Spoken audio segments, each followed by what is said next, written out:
একজন লোকের দুই ছেলে ছিল। ছোট ছেলেটি সাদা ছিল বলে তার নাম ছিল হাদুরাম। সবাই তাকে বকা দিত আর ঘৃণা করত। বড় ছেলে একদিন বনে যাচ্ছিল কাঠ কাটতে। তখন তার মা তাকে ডেকে বলল, বাবা, এই মিষ্টি কেক আর শরবত নিয়ে যা সাথে, যাতে খিদে লাগলে খেতে পারিস। আচ্ছা মা, বাহিরে যা গরম, খিদে তেষ্টা তো লাগবেই। দাও, নিয়ে যাই। নে, সাবধানে যাস। ঠিক আছে মা।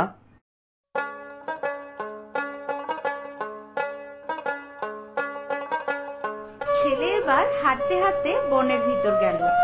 হঠাৎ করে তার সাথে দেখা হলো বেটে চুল পাকা এক বুড়োর সাথে। আসসালামু আলাইকুম।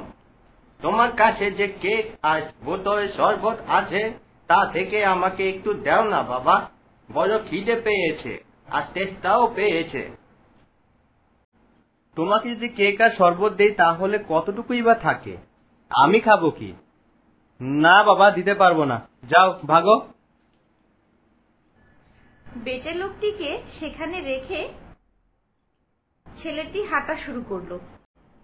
কিছু দূর সামনে যেয়ে সে গাছ কাটা শুরু করলো।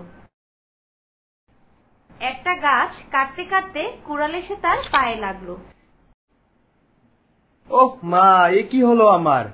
উফ, ব্যথায় পা ছিঁড়ে যাচ্ছে।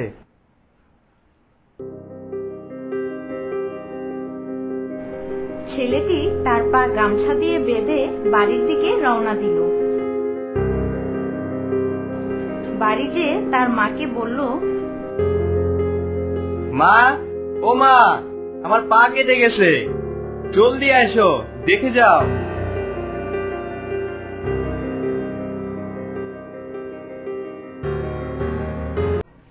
এ কি করে হলো? একটু সাবধানে কাটতে পারিস না? মা, কিভাবে কুড়োল পায়ে লাগলো বুঝতে পারিনি। আয়, ঘরে এসে বস, বিশ্রাম নে।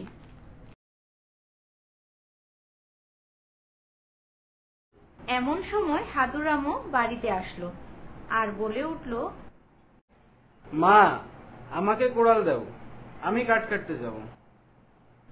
কাঠ কাটতে যে তোর বড় ভাইয়ের কি অবস্থা হয়েছে দেখেছিস? তুই এসব ছাড়, এ কাজের কিছুই তুই জানিস না। দাও না কুড়াল, কিছু হবে না মা। আচ্ছা বেশ, তাহলে যা।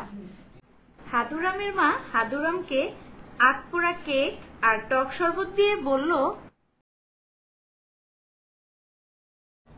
এগুলো নিয়ে যা, খিদে লাগলে খেয়ে নিস। হাদুরাম এবার চলল কাঠ কাটতে। বনের ভিতর পৌঁছালে সেই বেটে চুল পাকা বুড়ো লোকটির সাথে তার দেখা হয়।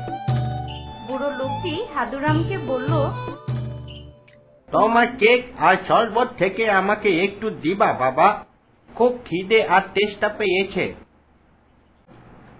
মা আমায় যে কেক দিয়েছে তা আত পোড়া, আর শরবত তো টক। এতে তোমার যদি আপত্তি না থাকে তাহলে আসো এক জায়গায় বসে দুজন একসঙ্গেই খাই। তখন তারা বসলো। হাদুরাম কেক বের করে কামড় দিয়ে দেখে চমৎকার স্বাদ। শরবতে চুমুক দিয়ে দেখলো এমন শরবত সে জীবনে খায়নি।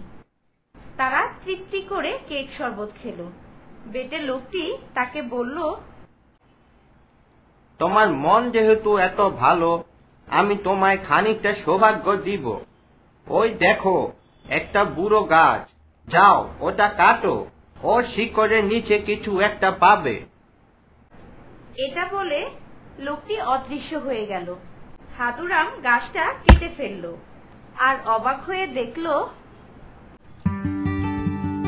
মাঝখানে একটি হাঁস বসে আছে, যার সমস্ত পালক সোনা। সে হাঁসটাকে তুলে নিয়ে বাড়ির উদ্দেশ্যে রওনা দিল।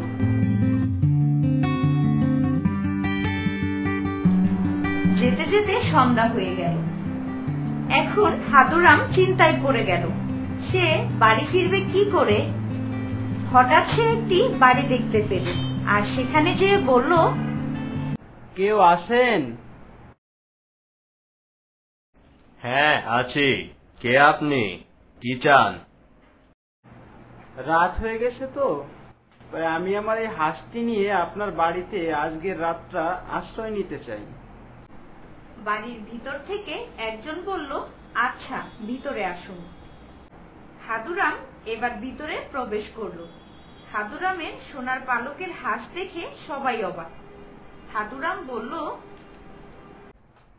হাঁসটা এখানে রাখলাম, আমি বাইরে থেকে একটু ঘুরে আসি।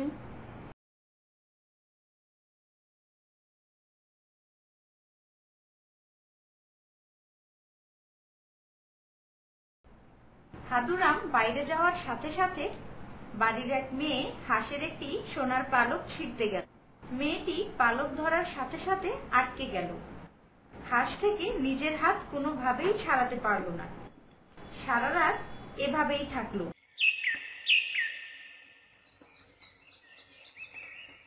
সকালে হাদুরাম এগুলো লক্ষ্য না করে হাঁসকে নিয়ে চলতে থাকলো। মাঝপথে গ্রামের এক পণ্ডিত মশাই দেখে বলল, সি সি সি সি সি, বেহাইয়া মেয়ে, কোনো লজ্জা শরম নেই? এইভাবে কোনো ভদ্র মেয়ে কোনো ছেলের পিছে ছুটে? সি সি সি সি সি সি। এটা বলার পর পণ্ডিত মশাই মেয়েটির হাত ধরে ছুটাতে গেল, আর সাথে সাথে পণ্ডিত মশাইয়ের হাতও আটকে গেল। তারা দুজনেই ছুটে চলল হাদুরামের পিছে পিছে। এটা দেখে পণ্ডিত মশাইয়ের চাকর বলল,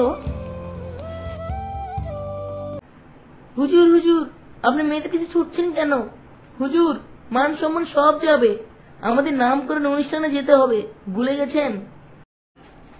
পণ্ডিত মশাইয়ের চাকর যখন পণ্ডিত মশাইয়ের হাত ধরে টান দিল, সাথে সাথে চাকরও আটকে গেল। হাদুরাম কিছুই লক্ষ্য না করে সামনের দিকে চলতে থাকলো। তখন পণ্ডিত মশাই দুজন কৃষককে দেখতে পেল। এই, আমাদের এখান থেকে সারিয়ে দাও, এসে আমাদের সাহায্য করো। আচ্ছা, আসছি হুজুর। কৃষকরাও একইভাবে আটকে পড়ল পণ্ডিত মশাইয়ের সাথে। হাদুরাম এবার গ্রাম পেরিয়ে শহরে এসে পৌঁছালো সবাইকে নিয়ে। যেখানে রাজা ঘোষণা করেছিল তার মেয়েকে যে হাসাতে পারবে তার সাথে মেয়ের বিয়ে দিবে, কারণ মেয়েটা হাসতো না, সবসময় মন খারাপ করে থাকতো। হাদুরাম যখন মেয়ের সামনে যেয়ে দাঁড়ালো, মেয়ে এমন ভাবে হাসা শুরু করলো যেন তার হাসি আর থামছেই না। রাজার মেয়ের হাসি দেখে হাদুরাম হাঁসটির মাথায় হাত বুলিয়ে আদর করলে সকলেই মুক্ত হয়ে গেল। হাদুরাম এবার রাজার সামনে গেল আর বলল, রাজামশাই, আমি আপনার মেয়েকে এবার বিয়ে করব, আমি ওকে হাসাতে পারছি। হাদুরামের কথা শুনে রাজার রাগ হলো, কারণ হাদুরামকে তার পছন্দ না।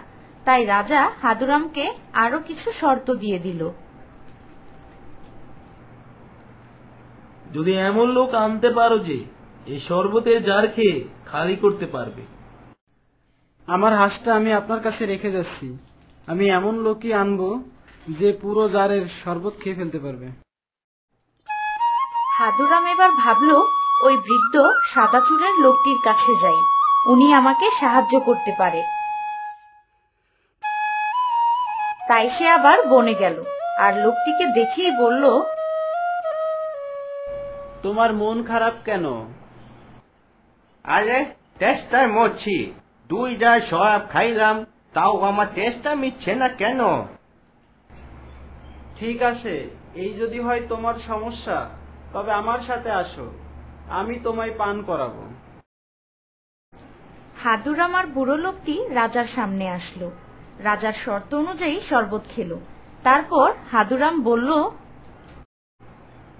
রাজামশাই, এবার তো আপনার আপত্তি নাই বিয়ে দিতে? না, তখনই আমি তোমার সাথে আমার মেয়েকে বিয়ে দিব, যখন তুমি এমন লোক আনবে যে 1 পাহাড় রুটি খেতে পারবে। আচ্ছা, আমি তাও আনবো, সমস্যা নেই। আমি আবার বিপদে পড়েছি, আমার এমন একজন লোক লাগবে যে 1 পাহাড় রুটি খেতে পারবে। এটা তো কোনো ব্যাপার না। চলো, আমি সাহায্য করব। আমার অনেক ক্ষুধা লাগছে, সব রুটি আমি একাই খাবো। চলো। চলো তাহলে।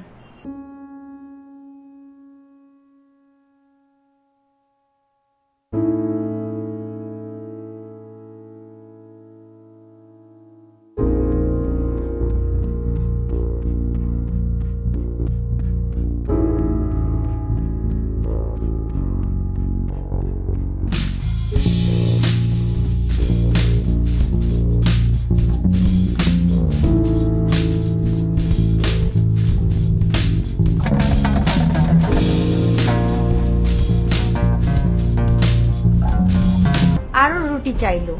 রাজা অবাক হয়ে গেল। শেষ পর্যন্ত রাজা হাদুরামের সাথে তার মেয়ের বিয়ে দিতে বাধ্য হলো।